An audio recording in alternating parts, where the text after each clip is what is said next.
এই গ্রামে কোনো পুরুষ নেই, অথচ তারা প্রায় 1000 বছর ধরে বংশবৃদ্ধি করে আসছে। গ্রামের জনসংখ্যা বাড়ানোর জন্য তারা প্রতি বছর 6 জন সুন্দরী তরুণীকে নির্বাচন করে, যারা প্রজননে সক্ষম এবং পুরুষদের প্রলুব্ধ করার বিদ্যায় পারদর্শী। তাদের প্রত্যেকের কাজ হলো বাইরে গিয়ে শক্তিশালী পুরুষ খুঁজে বের করা এবং গর্ভবতী হওয়ার পর গোপনে গ্রামে ফিরে আসা। আর এবছরের প্রতিযোগিতা ছিল অত্যন্ত তীব্র। কয়েক ডজন তরুণীর মধ্যে স্তরে স্তরে বাছাইয়ের পর শেষ পর্যন্ত 6 জন টিকে থাকে।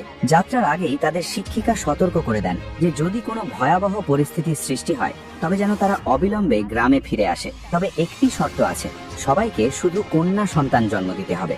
যদি কেউ পুত্র সন্তান জন্ম দেয় তবে ধরা হয় যে শয়তান দ্বারা অভিশপ্ত এবং সেই শিশুকে নদীতে ফেলে দিয়ে তাদের শরীর ও মুখ ক্ষত বিক্ষত করা হয়। একই সাথে সেই মা এবং তার নিজের মাকেও গ্রামের সবচেয়ে নিচু স্তরের শ্রমিকদের পর্যায়ে নামিয়ে দেওয়া হয়। এরপরে নির্দেশনা শেষে শিক্ষিকা তাদের নিয়ে কুয়াশার একটি দেওয়ালের সামনে পৌঁছান, যা বাইরের জগতের সাথে গ্রামের একমাত্র বাধা। এবং যাওয়ার আগে শিক্ষিকা প্রত্যেককে একটি করে চাবি দেন। অ্যানি যখন চাবিটি কুয়াশার সামনে ধরে তখন অলৌকিকভাবে বাইরের জগতের দরজা খুলে যায়। তখন সবাই এই দৃশ্য দেখে অবাক হয়ে যায়। এরপর তারা একে একে কুয়াশা পেরিয়ে বাইরের পৃথিবীতে পা রাখে এবং শিক্ষিকা তাদের শেষবারের মতো সতর্ক করে যে এই চাবিটি কোনোভাবেই হারানো যাবে না, কারণ এটি ছাড়া গ্রামে ফেরা অসম্ভব।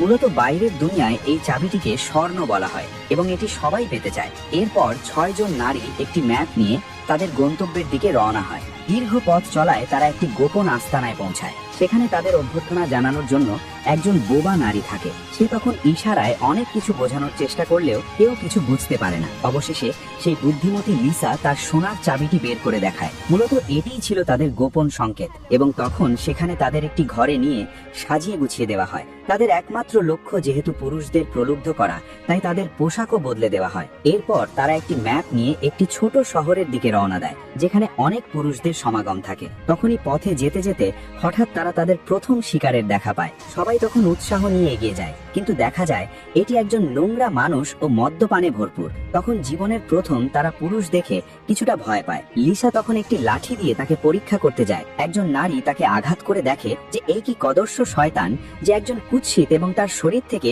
দুর্গন্ধ আসছিল। তারা শহরে পৌঁছালে অ্যানির দেখা স্বপ্নে সেই পুরুষের সাথে তার দেখা হওয়ার উপক্রম হয়, কিন্তু এবার তাকে দেখে লিসার মোটেও ভয় লাগে না। তো বন্ধুরা, আজ এই পর্যন্তই। আর কে হোরেস ফলো করে পাশেই থাকো।